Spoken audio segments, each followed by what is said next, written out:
Halo, jadi di sini saya akan menjelaskan jawaban yang sudah saya jawab untuk bagian A dan B soal latihan bab 1 dan bagian bab 2, bagian A dan B. Jadi untuk bagian A yang nomor 1, ketika melakukan query dari beberapa tabel, relasi tabel dapat ditempatkan pada statement berikut, yaitu saya menjawab A, from, yang saya dapatkan di halaman 3. Nah, di sini. Karena relasi tabel menampilkan data-data yang terdapat pada kolom-kolom tabel yang berbeda. Jadi bagian statementnya itu setelah from ini.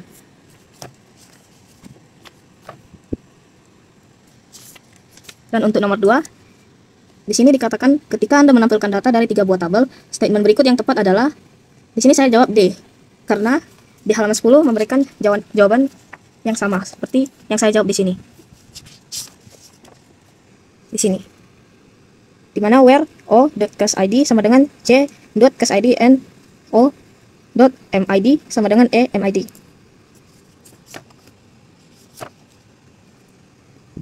Dan untuk soal selanjutnya, pada sebuah sistem basis data dikenal sebuah istilah yaitu alias. Berikut definisi dari alias yang tepat adalah B, nama lain dari tabel. Kenapa? Karena alias itu adalah nama lain yang dapat diberikan pada tabel yang ada sehingga penulisan tabel tersebut menjadi lebih singkat. Itu untuk yang alias. Untuk soal selanjutnya, ketika Anda menggunakan alias, maka yang terjadi pada query adalah penulisan sintaks lebih singkat. Sini saya dapat di halaman 7 untuk jawaban yang nomor 4. Karena dengan menggunakan nama alias, sintaks SQL menjadi lebih pendek dan waktu yang diperlukan untuk menuliskan sintaks itu menjadi lebih singkat. Itu yang untuk nomor 4. Dan untuk yang nomor 5, ketika Anda menggunakan statement inner join di dalam query, data yang akan ditampilkan adalah, di sini saya jawab D, semua data yang terdapat di kedua tabel yang digabung. Sini saya dapat di halaman 26. Saya memilih jawaban itu karena di sini dikatakan kalau itu untuk menampilkan baris data yang terdapat di tabel pertama dan juga terdapat di tabel yang kedua. Terus pada statement join ini, DBMS akan membandingkan data yang bersesuaian pada kedua tabel dan menggunakan kesesuaian tersebut sebagai kriteria sebuah data untuk ditampilkan atau tidak.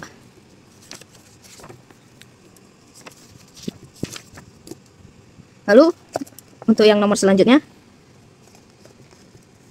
di sini ketika Anda menggunakan statement left outer join, data yang akan ditampilkan adalah, sini saya jawab semua data yang ada di tabel pertama dan menampilkan data dari tabel kedua yang terdapat di tabel pertama. Itu ada di halaman 28. Di mana semua baris dari tabel pertama dan menyertakan baris dari tabel kedua yang mempunyai nilai sama dengan baris di tabel pertama pada kolom yang digunakan sebagai parameter operasi penggabungan. Itu untuk left outer join. Lalu untuk yang soal nomor 7, sementara itu jika Anda menggunakan statement full outer join, data yang akan ditampilkan adalah, saya jawab D, semua data yang ada di tabel pertama dan menampilkan data dari tabel kedua yang terdapat di tabel pertama. Karena di halaman 30 dikatakan kalau statement full outer join itu digunakan untuk menggabungkan data dari dua buah tabel dengan semua baris data yang terdapat di tabel pertama, dan kedua akan diikut sertakan dalam hasil penggabungannya. Lalu untuk yang nomor selanjutnya yaitu nomor 8.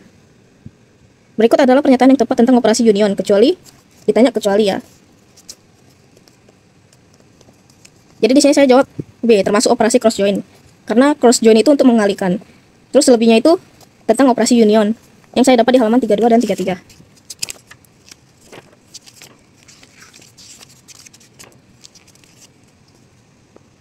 Nah, di sini. Di sini yang benarnya itu dia menggabungkan tabel dengan cara menggabungkan hasil dari dua query. Lalu di sini juga ada masing-masing data bersifat unik. Itu yang bagian A. Tapi di sini karena ditanya kecuali, saya menjawab B, termasuk operasi cross join. Lalu untuk yang nomor 9, berikut adalah pernyataan yang tepat terkait query bersarang, kecuali saya jawab tidak dapat menggunakan statement group by. Itu ada di halaman 50.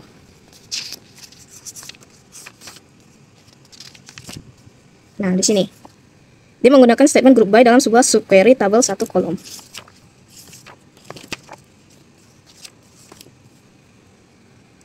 Jadi dia tidak dapat menggunakan statement group by. Lalu untuk soal selanjutnya, jika Anda ingin menampilkan nama produk dan nama pemasok dari tabel products dan suppliers, query yang tepat adalah select product name supplier name from products join suppliers on products.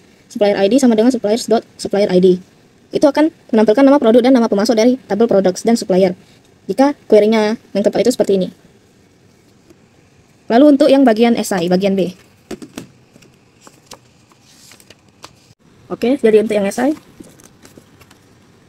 di sini dikatakan perhatikan kembali tabel 1.1 sampai 1.5 pada materi untuk menjawab pertanyaan 1 sampai 5 berikut. Lalu tuliskanlah query untuk menampilkan ini. Jadi tabelnya itu ada di halaman 4 sampai 9. Nah, ini adalah tabel-tabelnya. Nomor 1 dikatakan order ID, product name, unit price, quantity, diskon, dan harga yang harus dibayar. Sini query-nya saya buat select out.order ID, lalu p.product name, lalu out.unit price, out.quantity, out.discount, lalu out.unit price, bintang out.quantity, lalu bintang 1 kurang out.discount as total buyer from order details, out join products P on out products ID sama dengan P products ID. Saya menjawab itu karena semua data ada di tabel order details kecuali yang product name yang ada di products, maka diperlukan join. Lalu harga bayarnya itu dihitung dengan rumus unit price kali quantity kali 1 kurang diskon.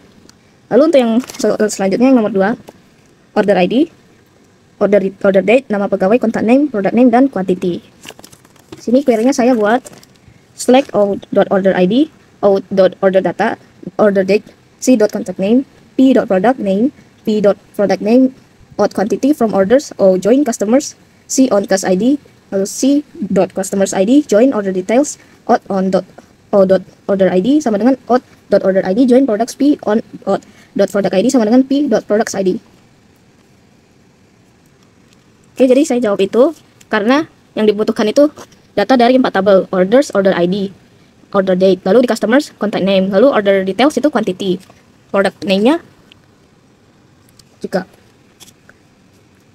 Lalu semua tabel di sini pakai join, pakai foreign key yang cocok. Lalu untuk soal selanjutnya, semua transaksi yang melibatkan pegawai yang tinggal di settle.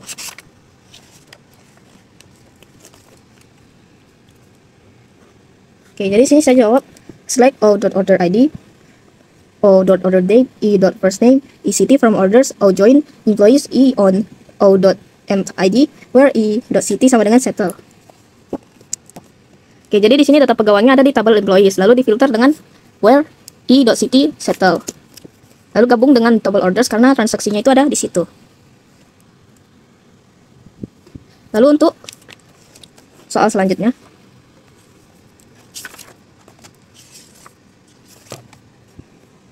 di sini menggabungkan kota yang ada di tabel customer dan employees. Saya jawab select city from customers union select city from employees.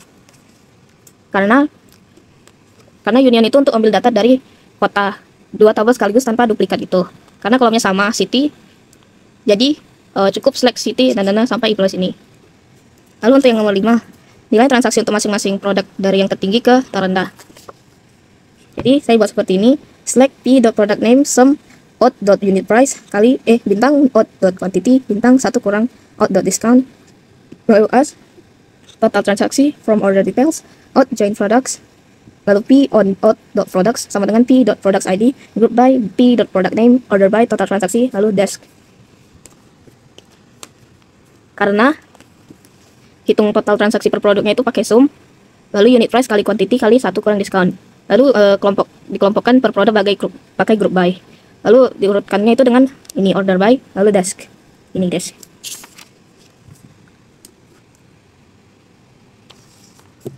Oke, jadi sekarang saya akan masuk ke bagian bab 2, bagian A. Saya akan bacakan yang soal pertama. Berikut tujuan penggunaan fungsi power yang tepat adalah mengembalikan hasil pemangkatan. Yang jawabannya itu saya ambil di halaman 64. Di mana power itu digunakan untuk mengembalikan hasil dari sebuah angka yang dipangkatkan dengan angka lainnya. Dan jawaban itu sesuai dengan yang C, mengembalikan hasil pemangkatan. Lalu untuk soal yang kedua, jika memiliki kolom nilai di tabel peserta didik yang mengandung angka negatif dan positif, statement yang Anda gunakan untuk menampilkan semua nilai dalam bentuk positif adalah C.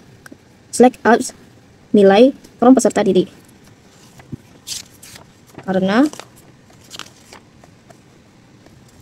di sini fungsi ini akan mengubah menjadi nilai positif. Sebagai contoh cara fungsi abs-nya bekerja. Misalnya ingin menampilkan nilai positif dari semua angka yang ada di tabel data fungsi.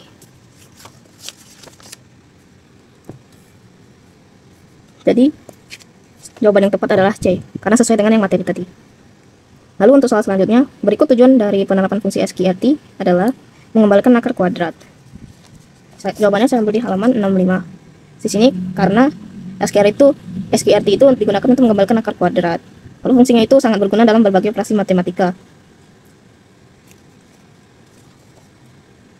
Jadi di sini dia yang tepatnya itu mengembalikan akar kuadrat. Lalu untuk nomor 4, jika Anda ingin menghitung kuadrat dari kolom nilai di tabel peserta didik, statement yang dapat Anda gunakan adalah select SQRT nilai from peserta didik. Karena seperti yang di halaman 65 tadi, sini kita perlu menghitung akar kuadrat dari nilai-nilai yang ada di dalam tabel. Jadi kita gunakan query seperti itu. Untuk yang nomor 5, berikut tujuan penggunaan fungsi mat adalah menghitung sisa hasil bagi yang ada di halaman 66. Karena di situ dikatakan fungsi ini akan menghitung sisa hasil bagi dari pembagian nilai pertama dengan nilai kedua untuk yang fungsi mod modulus. Lalu untuk soal selanjutnya, ketika Anda memiliki dua kolom nilai 1 dan nilai 2 di tabel peserta didik, cara untuk menampilkan sisa hasil bagi dari nilai 1 dibagi nilai 2 adalah select mod nilai 1 dan nilai 2 from peserta underscore didik. Sini ada di halaman 66 tadi. Nah, ini. Dia sudah menunjukkan query dari contoh ini. Ini kalau kita ingin menampilkan sisa hasil bagi dari semua nilai yang ada di kolom nilai 3 dengan nilai yang ada di kolom nilai 1. Lalu query-nya itu seperti ini. Select ID, buatnya seperti ini. Lalu untuk soal selanjutnya, berikut fungsi utama dari fungsi truncate adalah memotong nilai tanpa pembulatan. Seperti yang ada di halaman 67, dalam SQL, fungsi truncate itu digunakan untuk memotong nilai numerik hingga sejumlah desimal yang ditentukan. Jadi otomatis yang jawaban paling tepat itu memotong nilai tanpa pembulatan. Soal selanjutnya, soal nomor 8, jika Anda memiliki kolom nama di tabel peserta didik, cara menghitung jumlah karakter dari kolom nama adalah, saya jawab B, select length nama from peserta didik. Situ ada di halaman 70. Ini. Select ID and depan and belakang blank begini. Kalau ini kita ingin menghitung jumlah karakter dari nama depan dan nama belakang setiap pegawainya. Saya dapat jawabannya itu dari sini.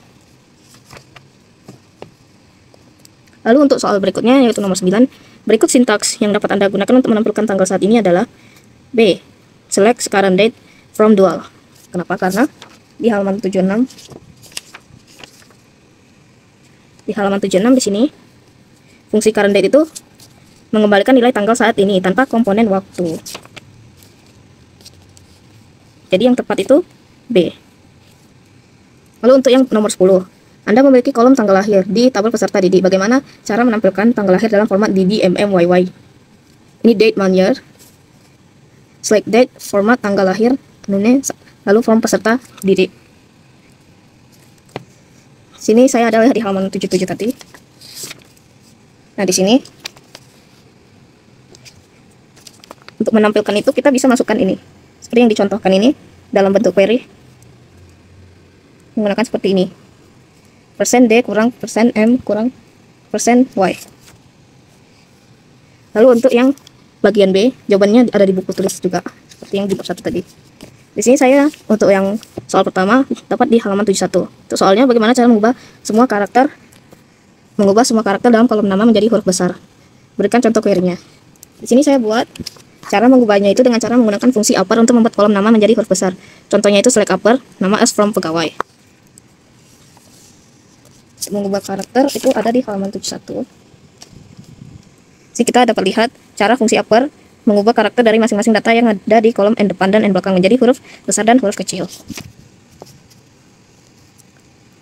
Lalu untuk yang nomor 2, jelaskan definisi fungsi ekstrak dan berikan contoh penggunaannya untuk mengekstrak bulan dari kolom tanggal lahir di tabel pegawai. Di tabel pegawai. Sini saya buat seperti ini. Untuk fungsinya saya dapat di halaman 79 tadi. Fungsi ekstrak itu adalah untuk mengambil bagian tertentu dari nilai datetime seperti hari, bulan, atau tahun. Fungsi ini sangat berguna ketika ada perlu memisahkan komponen-komponen waktu dari datetime untuk analisis lebih lanjut atau pelaporan. Contohnya itu select ID tanggal lahir, extract day from tanggal lahir, extract month from tanggal lahir, extract year from tanggal lahir from pegawai. Jadi di halaman 79 tadi.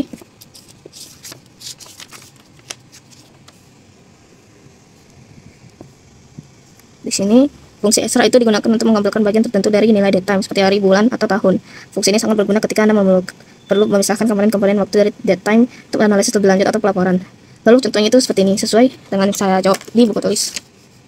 Untuk soal selanjutnya, jelaskan perbedaan antara fungsi current timestamp dan now. Berikan contoh penggunaannya. Sini saya jawab, current timestamp itu fungsinya untuk mengembalikan nilai tanggal dan waktu saat ini, sedangkan now mengembalikan nilai tanggal dan waktu saat ini, serupa juga dengan current timestamp. Contohnya select current timestamp, now from dual. Untuk itu jawabannya saya jumpa di halaman 76 untuk nomor 3. Nah, di sini fungsi current timestamp mengembalikan nilai tanggal dan waktu saat ini, termasuk detik dan nilai detik. Fungsi ini sangat berguna ketika Anda memerlukan informasi lengkap mengenai waktu terjadinya suatu kejadian. Lalu fungsi now-nya itu juga mengembalikan nilai tanggal dan waktu saat ini, serupa dengan current timestamp. Lalu untuk contohnya seperti ini untuk current timestamp, ini yang from dual. Perintah ini tuh dapat kita gunakan untuk menampilkan tanggal saat ini, waktu saat ini, dan kombinasi keduanya, atau bisa satu aja sesuai kebutuhan. Lalu untuk nomor selanjutnya, jelaskan perbedaan antara fungsi dayname dan monthname. Berikut contoh penggunaannya dalam SQL. Halaman 81. Untuk jawabannya, saya jawab fungsi dayname adalah untuk mengembalikan nama hari dalam seminggu dari nilai tanggal yang diberikan, sedangkan fungsi monthname adalah untuk mengambilkan nama bulan dari nilai tanggal yang diberikan. Contohnya SQL-nya select ID, tanggal diterima, dayname, tanggal diterima as hari diterima, monthname as bulan diterima from pegawai. Nah, di sini fungsi dayname itu mengembalikan nama hari dalam seminggu dari nilai tanggal yang diberikan. Fungsi monthname mengembalikan nama bulan dari nilai tanggal yang diberikan. Terus contohnya itu seperti yang ini. Terus soal selanjutnya, berikan contoh penggunaan fungsi date add dan date sub untuk menambah dan mengurangi hari dalam kolom tanggal lahir di tabel peserta didik. Jadi halaman 82. Dan di sini saya jawab contoh fungsi dari date add dan date sub. Select ID, tanggal lahir, date add, tanggal lahir, interval 7 day, as tanggal plus 7 day, date sub, tanggal lahir, interval 15 days, as tanggal minus 15 day, add date, tanggal lahir, interval 10 hari, as tanggal plus 10 days, subdate, tanggal diterima, interval 10 days, subdate, tanggal lahir, interval 30 days, as tanggal minus 30 day from pegawai. Di sini fungsi date add dan add date sama aja, atau date aja digunakan untuk menambahkan interval waktu tertentu ke sebuah tanggal, misalnya menambahkan 7 hari ke tanggal tertentu. Lalu untuk fungsi date sub atau subdate digunakan untuk mengurangi interval waktu tertentu dari sebuah tanggal, misalnya mengurangi 15 hari dari tanggal tertentu. Dan untuk jawabannya itu seperti ini. Tetapi karena yang diminta tadi itu tanggal lahir di tabel peserta didik, saya tinggal ganti aja. Misalnya di 82 tadi ya, 82 tadi.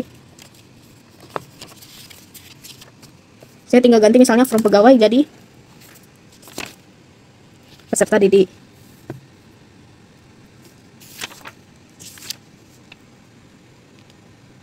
Lalu untuk kolomnya yang tanggal lahir, di sini tanggal diterima saya ganti jadi tanggal lahir.